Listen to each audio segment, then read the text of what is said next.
Hello बच्चों। कैसे हैं आप सब? होप आप सब अच्छे होंगे। हम लोग चैप्टर फर्स्ट पढ़ रहे थे साइंस का, क्लास नाइन्थ। सो उसी की सीरीज में वी विल कंटिन्यू टुडे। अभी आज जो हमारा टॉपिक रहेगा that is states of matter. States of matter को समझेंगे, कितने तरीके के स्टेट्स होते हैं मैटर के, और why we are studying this, ये भी बहुत इंपॉर्टेंट है। क्योंकि स्टेट्स जो है वो बने क्यों। मैंने आपको प्रीवियस वीडियोस में भी कहा था कि कोई भी चीज अगर साइंस में है तो उसका कोई पर्टिकुलर रीजन होता है। ठीक है। अब मैं स्टेट्स ऑफ मैटर की बात करूं, सबसे पहले मैटर हमने प्रीवियस वीडियोस में पढ़ लिया। अगर मैटर में किसी को डाउट है कि क्या होता है मैटर, किस तरीके से बनता है मैटर, तो you can go on previous videos and you can see that. ठीक है। अब स्टेट की बात करते हैं। अब ये स्टेट क्यों बन गए मैटर के, ये इसलिए बन गए, रीजन बिहाइंड, जो मैटर होता है, मैटर कैसे बनता है, पार्टिकल से बनता है। और जो ये पार्टिकल्स होते हैं, इसकी अलग अलग कैरेक्टरिस्टिक्स होती है। ठीक है। जैसे कि एक छोटा सा आपको एग्जांपल देती हूँ। लाइफ में आपको जितने लोग मिलेंगे, हर कोई किसी ना किसी तरीके से अच्छा है। हमें किसी ना किसी तरीके से वो इंसान अच्छा लगता है। कहीं ना कहीं हमें लगता है कि कुछ प्रॉब्लम्स हैं, है ना। कुछ कैरेक्टरिस्टिक होती है हर एक इंसान की पर्टिकुलरली। वैसे ही जो हमारे पार्टिकल्स होते हैं, इनकी भी कैरेक्टरिस्टिक होती है। ठीक है।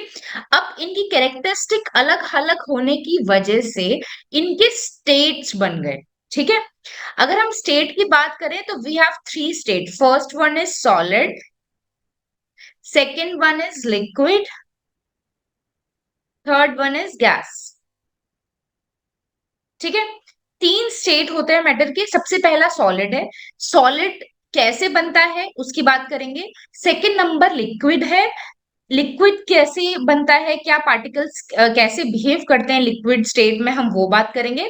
थर्ड वन इज गैस, कि गैस में किस तरीके से पार्टिकल बिहेव करते हैं और किस तरीके से ये यूजफुल है ये हमारा स्टेट। तो हम तीनों स्टेट की बात करेंगे। Let's start with solid one. So अगर मैं सॉलिड की बात करूं तो सॉलिड में क्या होता है, बेसिकली जो पार्टिकल्स हैं जब आपके बहुत ज्यादा टाइटली पैक्ड होते हैं, एक दूसरे के साथ बहुत ज्यादा अट्रैक्टेड होते हैं और टाइटली पैक्ड होते हैं। सपोज करो ये कुछ पार्टिकल्स हैं जो एक दूसरे के साथ में टाइटली पैक्ड है ना। ये इसमें ये बिल्कुल अट्रैक्टेड हैं, एकदम चिपके हुए हैं। ठीक है। तो अब हुआ क्या, ये जो पार्टिकल्स है, जो ये की कैरेक्टरिस्टिक है, इससे क्या बना, इससे एक शेप बन गई। ठीक है। शेप के साथ साथ जो ये आपका मैटर बना, इसको हमने क्या बोला, इसको हमने बोल दिया सॉलिड। डन। अब एक सबसे बड़ा पॉइंट, अब सॉलिड की कैरेक्टरिस्टिक हम सिर्फ इसी एक एग्जांपल से देख लेंगे। सबसे पहली कैरेक्टरिस्टिक क्या बनी इसकी, जो भी आपके पार्टिकल्स होते हैं, पार्टिकल्स के अंदर क्या नहीं होता, स्पेस नहीं होता। स्पेस नहीं है इसमें बिल्कुल भी। ये पार्टिकल्स जो हैं ये मिलके क्या बनाते हैं, ये एक शेप बनाते हैं। ठीक है। ये पार्टिकल्स अब शेप बना रहे हैं तो इसका कोई ना कोई वॉल्यूम भी होगा। अब वॉल्यूम को एक बहुत सिंपल तरीके से समझाती हूँ। वॉल्यूम मतलब कि इस एनवायरमेंट में कोई छोटी सी स्पेस ले रहा है, कोई जगह ले रहा है, तो मतलब वो उसका कुछ ना कुछ वॉल्यूम होगा। अगर वो जगह नहीं ले रहा है तो उसका कोई वॉल्यूम नहीं है। अगर वो जगह ले रहा है तो मतलब उसका वॉल्यूम है। तो अगर ये जगह ले रहा है हमारा मैटर, तो इसका वॉल्यूम है। तो इसमें स्पेस नहीं होता पार्टिकल्स के बीच में। इसकी एक डेफिनेट शेप होती है, इसका एक डेफिनेट वॉल्यूम होता है। ठीक है। अब ये तीनों कैरेक्टरिस्टिक हमें पता चल गई। अब इसमें एक चीज और है। अब एक चीज देखो आप, जब ये पार्टिकल्स टाइटली पैक्ड हैं तो अगर आप इसको कंप्रेस करोगे तो क्या ये कंप्रेस होगा, क्या ये कंप्रेस होगा, क्या सॉलिड कंप्रेस होता है? Answer is no. Why no? इसका एक प्रैक्टिकल एग्जांपल देती हूँ मैं आपको। This is the phone. ठीक है, ये फोन है। अब ये कुछ पार्टिकल से बना है। ठीक है। अब इसमें जो पार्टिकल्स हैं वो इतने टाइटली पैक्ड हैं कि मैं अगर इसको कंप्रेस भी कर रही हूँ ना तो कुछ नहीं हो रहा है। ठीक है, कंप्रेस कर रही हूँ, कुछ नहीं हो रहा है। ठीक है, यहां से कंप्रेस कर लिया, यहां से कंप्रेस कर लिया, कुछ नहीं हुआ। अब अब क्या चीज है ये, इसका देखो। पहला चीज हमने देखा था कि इसमें क्या है, स्पेस नहीं होता। डन। सेकेंड वन इज इसका एक डेफिनेट शेप होगा। तो ये शेप है, ठीक है, शेप दिख रहा है आपको। अब शेप के बाद हमने बोला कि इसका एक वॉल्यूम होगा, तो वॉल्यूम है इसका एक, ये स्पेस ले रहा है ना। अब वॉल्यूम होने के बाद में कंप्रेसिबिलिटी नहीं है, इसको कंप्रेस नहीं कर सकते हम। मैं यहां से दबा रही हूँ, यहां से दबा रही हूँ, कंप्रेस नहीं कर सकते हम, तोड़ना नहीं है, कंप्रेस करना है ना। तो कंप्रेस नहीं कर सकते हम, तो इसमें जो कंप्रेसिबिलिटी होती है आपकी, वो क्या होती है, नेग्लेजिबल। कंप्रेसिबिलिटी क्या होती है, नेग्लेजिबल, ठीक है। तो अब ये हमें सॉलिड के बारे में समझ में आ गया, लेकिन सॉलिड के बारे में हमने सारी कैरेक्टरिस्टिक हमने पढ़ी, बट कुछ एग्जाम्पल्स ऐसे हैं जो अपने ही कैरेक्टरिस्टिक को कॉन्ट्राडिक्ट करते हैं। चलिए वो भी पढ़ते हैं कुछ एग्जाम्पल्स। ठीक है, तो जो पहला एग्जाम्पल है वो है रबर बैंड, ठीक है, रबर बैंड। अब मुझे एक चीज बताओ, हमने तो बोला था कि सॉलिड जो है, सॉलिड का कोई शेप चेंज नहीं होता, है ना। हमने क्या बोला था कि शेप तो उसका डेफिनेट है, जैसे अगर ये शेप है तो यही रहेगा, है ना, सॉलिड का मतलब तो ये हुआ। लेकिन रबर बैंड जो है, सपोज करो ये रबर बैंड है, रबर बैंड को अगर मैं स्ट्रेच करती हूँ तो ये तो अपना शेप चेंज कर रहा है ना। तो ये ऐसे कैसे हो रहा है, इसका शेप कैसे चेंज हो रहा है। पहला ये, पहला एग्जाम्पल ये, ठीक है। दूसरा एग्जाम्पल, स्पॉन्ज। जो स्पंज होता है, स्पॉन्ज जो होता है, जो हम बचपन में खेलते थे ना, वो स्पंज की बॉल भी आती है, या फिर आप कोई ऐसे बॉल ले लोगे स्पंज वाली और उसको प्रेस करोगे, तो प्रेस करने से आप प्रेस कर पाओगे, है ना। अब उसको हम प्रेस क्यों कर पा रहे हैं, हमने तो कहा था कि कंप्रेसिबिलिटी होती ही नहीं है, कंप्रेसिबिलिटी होती ही नहीं है, तो प्रेस क्यों कर पा रहे हैं हम। ठीक है, अब दूसरा एग्जाम्पल जो खुद के ही कैरेक्टरिस्टिक को कॉन्ट्राडिक्ट कर रहा है। तीसरा एग्जाम्पल, ये क्वेश्चंस आपके दिमाग में आने चाहिए कि ये अपने ही कैरेक्टरिस्टिक्स को कॉन्ट्राडिक्ट कैसे कर रहा है, ठीक है। तीसरा एग्जाम्पल, शुगर एंड सॉल्ट भी ले सकते हो। शुगर एंड सॉल्ट की बात मैंने क्यों की, मैंने कहा था कि इसका एक डेफिनेट शेप होता है, कुछ तो शेप होता है ना। लेकिन जब आप शुगर को, सपोज करो आपने शुगर लिया है ना, काफी सारा शुगर लिया और आपने एक कुछ भी ले लो, कुछ भी ग्लास ले लो, कटोरी ले लो, कुछ भी बोल, कुछ भी जो मन करे ले लो, उसमें आपने शुगर को डाल दिया, ठीक है। अब ये शुगर का शेप क्या हो गया, इस कंटेनर जैसा हो गया, जैसा ये कंटेनर है वैसा ही शुगर का शेप हो गया। सपोज करो ये सॉल्ट है, सॉल्ट को आपने किसी ग्लास में डाल दिया, तो उसका शेप कैसा हो गया, ग्लास के जैसा हो गया, ठीक है। तो अब ये भी शेप चेंज कर रहा है, अब फिर से हमने कॉन्ट्राडिक्ट कर दिया अपनी बातों को। चलो, अब इसमें एक बहुत बड़ा लॉजिक है, ठीक है। अब ये लॉजिक कैसे हम सेटिस्फाई करेंगे, किस तरीके से ये होगा, आगे देखते हैं। देखो, रबर बैंड की अगर बात करें, तो रबर बैंड में क्या है, रबर बैंड में क्या होता है, रबर बैंड को जब आप स्ट्रेच करते हो खुद से, है ना, एक्सटर्नल फोर्स लगा के यहां से खींचोगे, यहां से खींचोगे, तो वो अपनी शेप चेंज कर रहा है, ठीक है। कुछ एक्सटर्नल फोर्स लगाने से चेंज कर रहा है।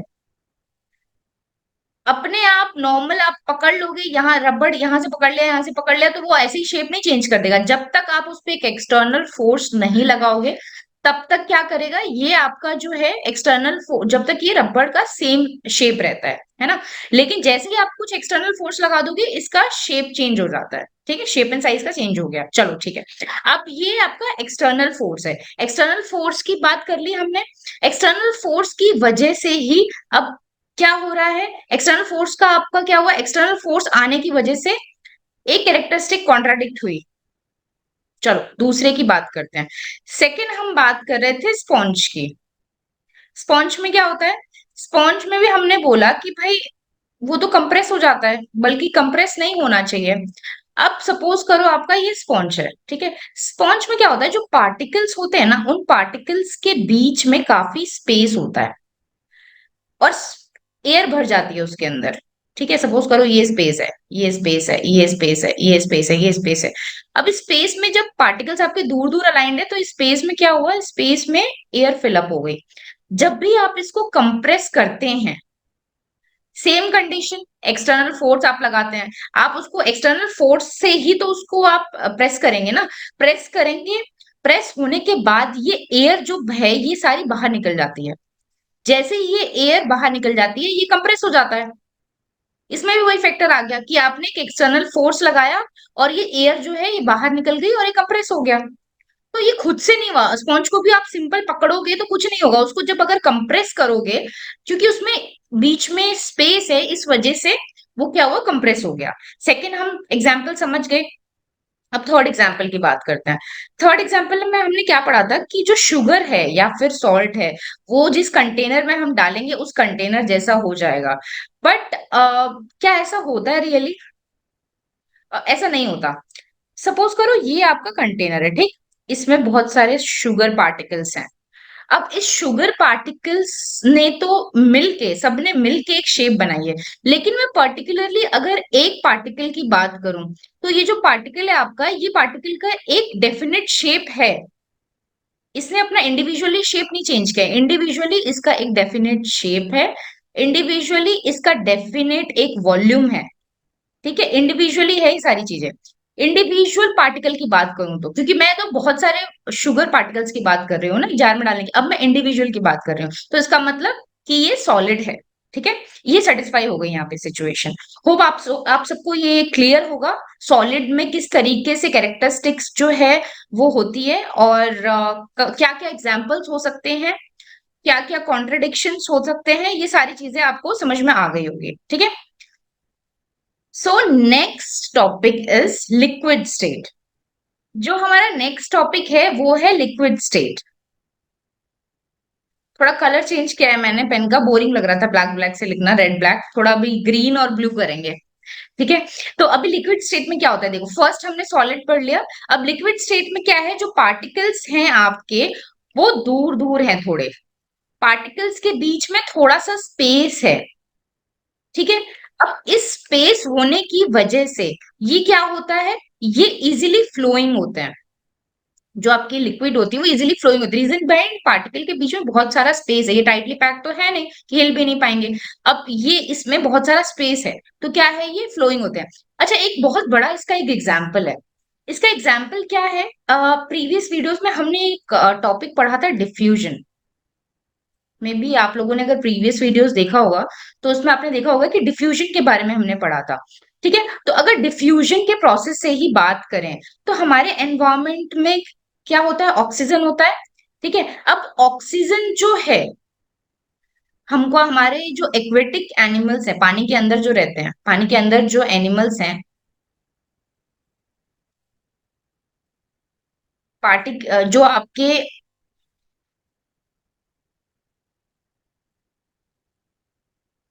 पानी के अंदर जो आपके एनिमल्स रहते हैं, एक्वेटिक एनिमल, उनको भी तो ऑक्सीजन चाहिए, है ना, ऑक्सीजन लेकिन एयर में है। अब वो यहाँ पानी के अंदर कैसे आएगा, ये इसलिए आया क्योंकि जो लिक्विड होता है, लिक्विड का जो रेट ऑफ डिफ्यूजन होता है, रेट ऑफ डिफ्यूजन क्या होता है, हाई होता है। रेट ऑफ डिफ्यूजन हाई होता है, तो जो भी आपका O2 ऑक्सीजन जो है वो आपका जो एनवायरमेंट में होता है, सपोज करो एनवायरमेंट में O2 है, वो क्या होता है, डिफ्यूज हो जाता है किसके साथ, लिक्विड के साथ। तो इस वाले एग्जाम्पल से हमको क्या समझ में आता है कि जो डिफ्यूजन है वो गैस टू लिक्विड पॉसिबल है ना। चलो, लिक्विड स्टेट के बारे में आपको ये चीज समझ में आ गई होगी। रेट ऑफ डिफ्यूजन एक इंपॉर्टेंट पॉइंट है यहाँ पे, रेट ऑफ डिफ्यूजन के बारे में समझना बहुत इंपॉर्टेंट है यहाँ पे, क्योंकि ये आगे भी काम आने वाला है। जो हमारा थर्ड स्टेज है दैट इज गैस और गैसियस स्टेज। ठीक है, गैस में क्या होता है, पार्टिकल्स बहुत ज्यादा दूर होते हैं एक दूसरे से, इनके बीच में जो स्पेस होता है वो बहुत ही ज्यादा होता है। इसकी वजह से क्या होता है, गैस के जो पार्टिकल्स होते हैं वो फ्रीली मूव करते हैं, फ्रीली मूव करते हैं इधर उधर, क्योंकि बहुत जगह है तो फ्रीली मूव करते हैं, जहां भी इनको जगह मिल जाती है अपना मूव करते रहते हैं आराम से। ठीक है, होगा क्या, अब ये फ्रीली मूव कर रहे हैं, इसका एक पहला सबसे इजी एग्जांपल देती हूँ। जैसे ही मम्मा खाना बनाती है किचन में, यहाँ पे मम्मा खाना बना रही हैं, यहाँ पे आपका रूम है। ठीक है, आप यहाँ पे पढ़ रहे हो या मोबाइल चला रहे हो या कुछ भी कर रहे हो, इंस्टाग्राम चला रहे हो। यहाँ पे मम्मा ने खाना बनाया, खाना बनाते ही आप यहाँ नहीं जाते हो, लेकिन आपके पास में जो फ्रेग्रेंस है खाने की वो पहुंच जाती है। रीजन बिहाइंड, अब ये पार्टिकल्स इतने ज्यादा फास्ट मूव करते हैं क्योंकि इसमें स्पेस बहुत ज्यादा है, फ्रीली मूव कर रहे हैं, तो फास्ट मूव करते हैं, वो आप तक पहुंच जाते हैं। इससे क्या पता चलता है, जो रेट ऑफ डिफ्यूजन है वो गैस में सबसे हाई होता है। रेट ऑफ डिफ्यूजन क्या, लिक्विड और सॉलिड से भी हाई होता है। तो इसी वजह से रेट ऑफ डिफ्यूजन की वजह से ये आपके पास में जो फ्रेग्रेंस है पहुंच गई, और आप फिर पहुंच गए खाना खाने के लिए, ठीक है। तो अब ये तो हो गई एक सिंपल सी बात गैस के पार्टिकल्स की, उसकी कैरेक्टरिस्टिक। अब बात करते हैं रियल लाइफ में हम क्या करते हैं इन पार्टिकल्स का, कुछ यूसेज कैसे करते हैं। अगर हमको उसको यूज करना है पार्टिकल्स को गैसियस फॉर्म में, तो कैसे यूज होता है वो मैं आपको बताती हूँ। सब घर के एग्जाम्पल्स है, कुछ भी बाहर से नहीं है। सबसे पहला एग्जाम्पल आपका एलपीजी। एलपीजी क्या है, लिक्विफाइड पेट्रोलियम गैस, ठीक है। अब लिक्विफाइड पेट्रोलियम गैस होता कहाँ है, ये किचन में होता है, ठीक है। किचन में जो आपका सिलेंडर होता है, आप लोगों ने देखा होगा। I am very bad in drawing, तो प्लीज डोंट जज मी, ठीक है। ये आपका सिलेंडर है। अब इस सिलेंडर में आपने देखा होगा कि इस सिलेंडर में क्या होता है, इसको कनेक्ट करते हैं स्टोव से और फिर खाना बनाते हैं, है ना। अब इसमें होता क्या है, कुछ तो होता होगा इसमें। इसमें होता है एलपीजी, लिक्विफाइड पेट्रोलियम गैस। एक बात बताओ, जब पार्टिकल्स एयर के इतने दूर दूर होते हैं तो ये गैस सिलेंडर में आए कैसे। ये इस वजह से सिलेंडर में आ पाए क्योंकि जो गैस होता है, गैस की जो कंप्रेसिबिलिटी होती है, कंप्रेसिबिलिटी सबसे हाई होती है क्योंकि उसमें स्पेस सबसे ज्यादा होता है। तो आप जब मान सपोज करो ये आपके तीन पार्ट चार पांच पार्टिकल्स है, ठीक है, और आपने इनको कंप्रेस किया। अब स्पेस ही इतना ज्यादा है, कंप्रेस करोगे तो पूरा ही कंप्रेस हो जाएगा ना।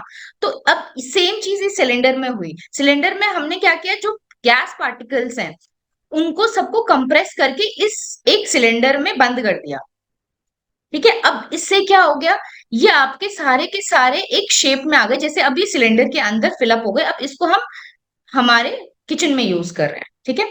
तो ये आपका फर्स्ट एग्जाम्पल है कि इससे एक चीज और पता चलती है कि आपका गैस का कंप्रेसिबिलिटी बहुत हाई होता है, ठीक है। एक और एग्जाम्पल देती हूँ आपको, सिंपल सिंपल से एग्जाम्पल है। अब आप लोगों ने सीएनजी सुना होगा, 100%, that is compressed natural gas. ये कहाँ यूज होता है, ये आजकल हम लोग अपने व्हीकल में यूज करते हैं, ठीक है। सिलेंडर होता है, सिलेंडर आप सीएनजी फिल करवाते हैं, सीएनजी पंप वगैरह आप लोगों ने देखा ही होगा, घूमने गए होंगे तो, या फिर नॉर्मल भी आप जाते होंगे बाहर तो सीएनजी पंप देखते होंगे। तो वो क्या होता है, हमारा सिलेंडर हमारी व्हीकल में होता है। अब उस सिलेंडर में सीएनजी भरवाते हैं, फिर उसके बाद हम इसको यूज करते हैं हमारे व्हीकल में, ठीक है। दूसरा ये हो गया। अच्छा, एक और एग्जाम्पल है कि ऑक्सीजन सिलेंडर, कोरोना के टाइम पे ऑक्सीजन सिलेंडर हमने बहुत सुना था। क्या है वो ऑक्सीजन जब गैस है हमारी, वो सिलेंडर में हमने कंप्रेस कर दी है, डाल दी है, और उसको हम क्या कर रहे हैं, अब हम उसको हॉस्पिटल्स में यूज कर रहे हैं। हॉस्पिटल में जिसको भी ऑक्सीजन की जरूरत होती है तो उसी सिलेंडर के थ्रू प्रोवाइड करवाई जाती है। तो ये तीन एग्जाम्पल हो गए जिससे ये पता चलता है कि गैस में क्या हाई होती है, कंप्रेसिबिलिटी हाई होती है। ओके। तो आज हमने तीन टॉपिक जो है स्टेट ऑफ मैटर का जो तीन टॉपिक है, सॉलिड लिक्विड गैस, इनका कैरेक्टरिस्टिक डिटेल में स्टडी किया। होप आप लोगों को समझ में आया होगा, है ना। इसमें एक चीज इंपॉर्टेंट है, क्योंकि मैंने जो अभी आप लोगों को पढ़ाया है वो कुछ भी बाहर से नहीं है। आप लोगों ने अपनी अगर बुक्स को स्टडी किया होगा ढंग से तो आपको सारी चीजें मिलेंगी। अब एक चीज और, इस वीडियो में आपने ये देखा होगा कि यहाँ पे आपकी एनसीईआरटी बुक का मैंने पेज पेस्ट किया है। दोनों आपका जो भी मैंने पढ़ाया है उसका पेज पेस्ट किया है। इसका रीजन भी है, सपोज करो मैं आपको कुछ पढ़ा रही हूँ, मैंने आपको कोई टॉपिक पढ़ाया, वो टॉपिक मैं पढ़ा के चली गई, आप अपना आपने बुक खोला, आपको समझ ही नहीं आ रहा है कि मुझे पढ़ना कहाँ से है, क्या चीज पढ़ाया मैंने। तो अब हम दोनों के बीच में एक चीज कॉमन होनी चाहिए, वो है हमारी book. That's why I pasted this, और होप इससे आप लोगों को हेल्प होगी। इस वीडियो के बाद, आफ्टर दिस वीडियो, जब आप इन दोनों पेजेस को पढ़ोगे तो you will get to know कि ये जो भी मैंने पढ़ाया आपको कंटेंट, ये आपके बुक में ही है। बस बात ये कि हम ध्यान नहीं देते हैं, हमारा ध्यान रहता है क्वेश्चन आंसर्स में, लास्ट वाले। वो तो है ही, जब आपको ये सारी चीजें क्लियर आउट हो जाएगी, सारे टॉपिक आपको क्लियर आउट हो जाएंगे, तो ये क्वेश्चन आंसर्स तो रटने की जरूरत ही नहीं है ना, आप अपने आप ही लिख सकते हो सारे क्वेश्चन आंसर्स। ठीक है। So thank you so much. Next जो इसका सीरीज है, इस चैप्टर का एक और सीरीज आएगा, फिर उसके बाद हम ये रैप अप करेंगे चैप्टर, वो भी मैं कंप्लीट करती हूँ जल्दी ही। और आप लोग इसको देखिए, सपोर्ट करिए, और आप लोगों की सपोर्ट से ही I can make more videos. Motivation चाहिए होता है, सपोर्ट चाहिए होता है, तभी कोई चीज सक्सेसफुल होती है। So thank you so much. Have a great day.